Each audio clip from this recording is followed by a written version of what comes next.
اعوذ باللہ من الشیطان الرجیم بسم اللہ الرحمن الرحیم۔ السلام علیکم ورحمۃ اللہ وبرکاتہ۔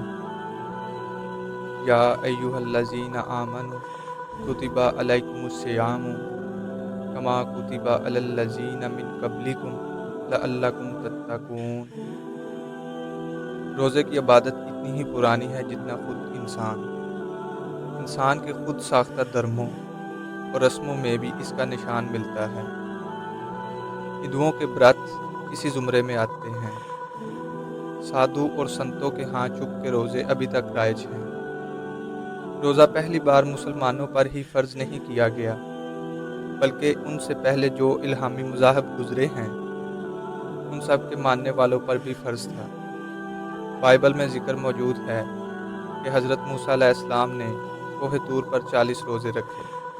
حضرت عیسیٰ علیہ السلام نے بیابان میں 40 روزے رکھے۔ حضرت دانیال علیہ السلام نے 3 ہفتے، اور اسی طرح حضرت یحییٰ علیہ السلام اور ان کے پیروکار بھی روزے رکھتے تھے۔ قرآن پاک میں ارشاد ہوا، اے ایمان والو، تم پر روزے فرض کیے گئے جیسا کہ ان لوگوں پر فرض کیے گئے جو تم سے پہلے ہو گزرے ہیں۔ عجب نہیں کہ تم متقی بن جاؤ۔ یہودیوں اور عیسائیوں کا روزہ محض رسمی تھا، وہ اسے کفارے یا توبہ کے لیے رکھتے تھے۔ قدیم وقتوں میں روزہ بطور علامت ماتم رکھا جاتا تھا یا پھر جب کوئی خطرہ لاحق ہوتا تھا۔ تاریخ شاہد ہے کہ روزہ اسلام سے پہلے بھی رائج تھا، مگر اس کے مقاصد بڑے محدود تھے۔ اسلام نے جہاں ان محدود و تنگ مقاصد کے بجائے تقویٰ کو روزے کا مقصود قرار دیا، وہاں پابندیوں اور حدود و قیود کے معاملے میں افراط و تفریط کی بجائے اعتدال کی روش اختیار کی۔ یہودی افطار کے وقت ایک دفعہ جو کچھ کھا لیتے ہیں اسی پر اکتفا کرتے ہیں، پھر 24 گھنٹے وہ کچھ کھا ہی نہیں سکتے۔ ہندوؤں کے برت میں اناج ممنوع ہے، مگر پھل وغیرہ جب اور جتنا چاہے کھا سکتے ہیں۔ چینی لوگوں کے ہاں روزہ ہفتوں تک کا بھی ہو جاتا ہے۔ اسلام جو دین فطرت ہے، وہ دوسرے امور کی طرح اس معاملے میں بھی میانہ روی کا قائل ہے۔ اس کے روزے میں صرف کھانے کے اوقات بدل دیے گئے ہیں۔ دوپہر کے کھانے کے بجائے سحری ہے، شام کا کھانا اسی طرح بحال ہے۔ گویا اسلام عادات کا غلام بنانے کی بجائے انسان کو عادات بدلنے پر قادر بناتا ہے۔ اس کے پیش نظر اظہار ثانی نہیں بلکہ نفس انسانی میں جوہر ضبط پیدا کرنا مقصود ہے۔ پھر دوسرے مذاہب اور اسلام کے روزے میں ایک فرق یہ بھی ہے کہ دوسرے مذاہب میں روزے شمسی حساب سے رکھے جاتے ہیں۔ یہ جس موسم میں معین ہو چکے ہر سال اسی موسم میں آئیں گے، مگر اسلام نے اس معاملے میں قمری حساب پیش نظر رکھا ہے۔ اس طرح روزے سال بسال مختلف موسموں میں آتے ہیں، جس سے مسلمانوں کو بھوک، پیاس، گرمی و سردی گویا ہر ریاضت کا عادی بنا دیتے ہیں۔ حقیقت روزے کو عربی میں صوم کہتے ہیں، جس کے اصلی معنی کسی کام سے رک جانے کے ہیں، خواہ اس کا تعلق کھانے پینے سے ہو یا گفتگو کرنے اور چلنے پھرنے سے۔ روزے کی حالت میں مسلمان کھانے پینے اور ازدواجی تعلقات سے رک جاتے ہیں۔ صوم کے حقیقی معنی حاصل کرنے کے لیے لازم ہے کہ وہ تمام گناہوں سے پوری طرح رک جائیں، زبان سے جھوٹ بولنے اور غیبت کرنے سے بھی رک جائیں، کان لغویات نہ سنیں، ہاتھ کسی کو اذى نہ پہنچائیں، پاؤں غلط راستے اور آنکھیں ہر وہ چیز دیکھنے سے رک جائیں جسے شریعت منع کرتی ہے۔ روزے کے ظاہری ممنوعات جیسے کھانا پینا وغیرہ ایسے ہیں جن کے ارتکاب سے ہر شخص جان لیتا ہے کہ روزہ ٹوٹ گیا، مگر اصل ممنوعات باطنی، اخلاقی اور روحانی ہیں۔ ان سے روزہ ٹوٹتا تو نہیں، بیکار ضرور ہو جاتا ہے۔ یہی وہ بات ہے جسے نبی اکرم صلی اللہ علیہ وسلم نے اس طرح بیان فرمایا ہے، جو شخص غلط، جھوٹ اور گناہ کی بات اور اس پر عمل کرنا ترک نہیں کرتا تو اللہ کو اس کی ضرورت نہیں کہ وہ اپنا کھانا پینا چھوڑ دے۔ ایک دوسرے موقع پر فرمایا، کتنے ہی روزے دار ایسے ہیں جن کو بھوکا پیاسا رہنے کے علاوہ کچھ حاصل نہیں ہوتا۔ روزے کا مقصد۔ قرآن حکیم نے روزے کی مقصدیت پر روشنی ڈالتے ہوئے فرمایا، کہ تم پر روزہ فرض کیا گیا کہ تم تقوی حاصل کرو۔ تقوی کیا چیز ہے؟ اس کی بہترین تشریح صحابی رسول صلی اللہ علیہ وسلم حضرت ابی بن کعب رضی اللہ تعالیٰ عنہ نے فرمائی ہے۔ ایک مرتبہ حضرت عمر فاروق رضی اللہ تعالیٰ عنہ نے ان سے سوال کیا کہ تقوی کسے کہتے ہیں؟ انہوں نے فرمایا، کیا آپ کبھی ایسے راستے سے گزرے ہیں جس کے دونوں اطراف خاردار جھاڑیاں ہوں؟ حضرت عمر رضی اللہ تعالیٰ عنہ نے کہا، جی ہاں۔ پوچھا، آپ ایسا راستہ کس طرح طے کرتے ہیں؟ حضرت عمر فاروق رضی اللہ تعالیٰ عنہ نے جواب دیا، میں اپنے کپڑوں کو دونوں ہاتھوں سے سمیٹ لیتا ہوں، کہیں وہ جھاڑیوں میں نہ الجھ جائیں۔ حضرت ابی بن کعب رضی اللہ تعالیٰ عنہ نے فرمایا، بس یہی تقوی ہے۔ یہ مثال دنیا کی اس زندگی پر بڑی اچھی طرح صادق آتی ہے۔ دنیا کی یہ راہ گزر بھی خواہشات اور حوث و لالچ کی خاردار جھاڑیوں سے اٹی پڑی ہے۔ اس میں بے احتیاطی سے چلا جائے تو دامن حیات قدم قدم پر ان میں اٹکتا اور آخر کار تار تار ہو جاتا ہے۔ متقی وہ ہے جو اس راستے پر پھونک پھونک کر قدم رکھے اور اپنے دامن کو گناہوں کے کانٹوں سے بچاتا ہوا منزل مقصود پر پہنچ جائے۔ اللہ کے رسول صلی اللہ علیہ وسلم کا یہ ارشاد قابل غور ہے، تو یہ نہ دیکھے کہ یہ گناہ کتنا چھوٹا ہے، یہ دیکھنے کا خوگر ہو جائے کہ جس کی نافرمانی کی جا رہی ہے وہ کتنا بڑا ہے۔ بس لازم ہے کہ چھوٹے بڑے سب گناہوں کو چھوڑ دیا جائے۔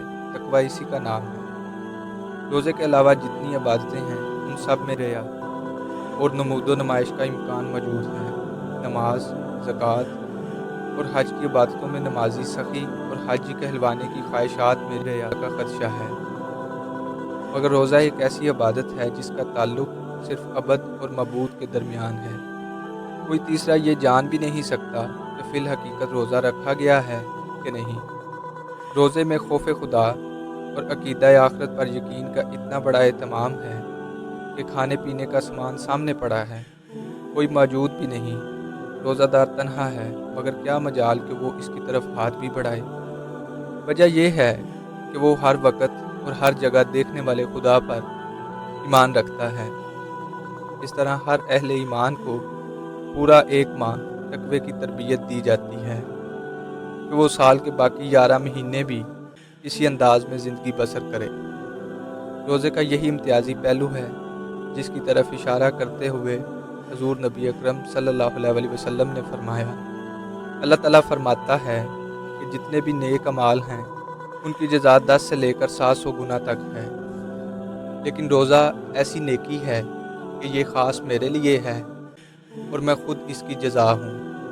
ابو اسامہ رضی اللہ تعالیٰ عنہ سے روایت ہے کہ میں نے عرض کیا، یا رسول اللہ صلی اللہ علیہ وسلم، آپ مجھے کسی ایسے کام کا حکم دیں کہ جسے لے کر میں گرہ میں باندھ لوں اور اللہ تعالیٰ مجھے اس سے نفع بخشے۔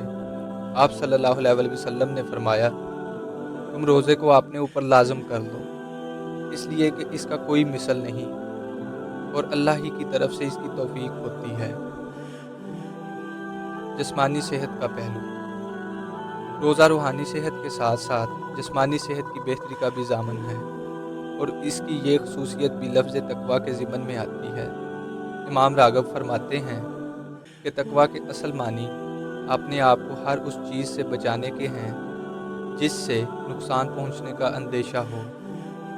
گویا روزہ وہ عبادت ہے جس کے ذریعے اہل ایمان اپنے باطن اور اپنی روح کو تمام کیفیات باطلہ سے بچاتے ہیں، اعمال کو ان آفات سے بچاتے ہیں جو انہیں خراب کرتی ہیں، اور اپنی جسمانی صحت کو نقصان پہنچانے والی چیزوں سے محفوظ رکھنے کی کوشش کرتے ہیں۔ اس مفہوم کی تائید اس حدیث سے بھی ہوتی ہے کہ حضور نبی کریم صلی اللہ علیہ وسلم نے روزے کو جسم کی زکوٰۃ قرار دیا ہے۔ زکوٰۃ تزکیہ سے اسم ہے جس کے معنی پاک و صاف کرنا اور نشوونما بخشنا ہے۔ مالی زکوٰۃ سے سرمایہ و مال پاک بھی ہوتا ہے اور اس میں برکت بھی ہوتی ہے۔ اسی طرح زکوٰۃ جسمانی یعنی روزے سے جسم فاسد رطوبتوں اور بے اعتدالیوں کے اثرات سے پاک ہو کر صحت و عافیت کے خزانوں سے مالا مال ہو جاتا ہے۔ بیشتر امراض کی جڑ معدہ ہے۔ اس پر ضرورت سے زیادہ بوجھ پڑے تو اس کا خراب ہونا لازم ہے۔ جس طرح ہر مشین کو آرام کی ضرورت ہے، اسی طرح انسانی جسم کے قلب پرزوں کو بھی آرام کی ضرورت ہے۔ جسم کے بعض اعضاء ایسے ہیں جو کئی گھنٹے کام میں مشغول رہنے کے بعد نیند اور آرام سے تر و تازگی حاصل کر لیتے ہیں، لیکن معدہ بیچارہ ایسا پرزہ ہے جو ہضم کا بڑا محنت طلب اور کٹھن فریضہ انجام دینے کے باوجود بہت کم آرام پاتا ہے۔ ہم اسے اکثر مصروف رکھتے ہیں اور بلا معاوضہ اوور ٹائم پر بھی لگائے رکھتے ہیں۔ نتیجہ یہ نکلتا ہے کہ کچھ عرصے بعد اس میں ضعف اور تھکان کے آثار نمودار ہونے لگتے ہیں اور آدمی آہستہ آہستہ بدہضمی، تیزابیت، بلڈ پریشر، شوگر اور دیگر طرح طرح کے عوارض کا شکار ہو جاتا ہے۔ معدے کو آرام پہنچانے اور صحت مند رکھنے کا سنہری اصول یہ ہے کہ روزہ رکھا جائے۔ حضور نبی کریم صلی اللہ علیہ وسلم مہینے میں کم سے کم 3 روزے رکھتے تھے۔ ہفتے میں پیر کو عام طور پر آپ صلی اللہ علیہ وسلم کا روزہ ہوتا تھا۔ ہمارے لیے ایسا کرنا مشکل ہو تو لازم ہے کہ سال بھر میں 1 ماہ مکمل رمضان کے روزے رکھ کر معدے کو سالانہ تعطیلات دے دی جائیں اور معمول سے زیادہ مشقت نہ اٹھوائیں کہ روزے کی طبعی افادیت ہی ختم ہو جائے۔ ماہ صیام میں کم خوری کے ساتھ متقی بننے کے لیے کم سونا اور کم بولنا بھی ضروری ہے۔ رات کو تراویح میں قیام کا یہی مقصد ہے اور کم گوئی انسان کو بہت سے گناہوں سے محفوظ رکھ کر ذکر الہی میں مصروف رہنے کا موقع فراہم کرتی ہے۔ یہ سب چیزیں ہم میں ماہ رمضان کے آخری عشرے میں اعتکاف کی صورت میں بخوبی پائی جا سکتی ہیں۔ مسلمانوں کے لیے کتنے فخر کی بات ہے کہ ان کے دین نے جو باتیں آج سے 14 صدیاں پہلے انہیں دین و دنیا کی بھلائی کے لیے سکھلا دی تھیں، مغرب کے مادہ پرست سائنسدان اور حکماء نے انسانی صحت کے لیے انہی باتوں کو اس زمانے میں ضروری قرار دیا ہے اور روزے کو شوگر، موٹاپے، ہائی بلڈ پریشر، نیز جگر و گردہ کی کئی امراض کے لیے حتمی علاج تسلیم کیا ہے۔ روزے کی فضیلت۔ حضرت محمد صلی اللہ علیہ وسلم نے روزے کے بے شمار فضائل بیان فرمائے ہیں، جن میں سے چند ایک یہ ہیں۔ پہلا، روزہ دار کو 2 خوشیاں حاصل ہوتی ہیں، ایک افطار کے وقت، دوسری اپنے پروردگار کی ملاقات کے وقت۔ نمبر 2، روزے دار کی منہ کی بو اللہ تعالیٰ کے نزدیک مشک و عنبر سے بڑھ کر ہے۔ نمبر 3، روزہ دوزخ کی آگ سے بچنے کے لیے ایک ڈال ہے۔ نمبر 4، اللہ تعالیٰ افطار کے وقت روزہ دار کی دعا ضرور قبول فرماتا ہے۔ نمبر 5، ماہ رمضان کے پہلے 10 دن سراپا رحمت، دوسری دہائی مجسم مغفرت اور آخری عشرہ جہنم سے نجات کے ایام ہیں۔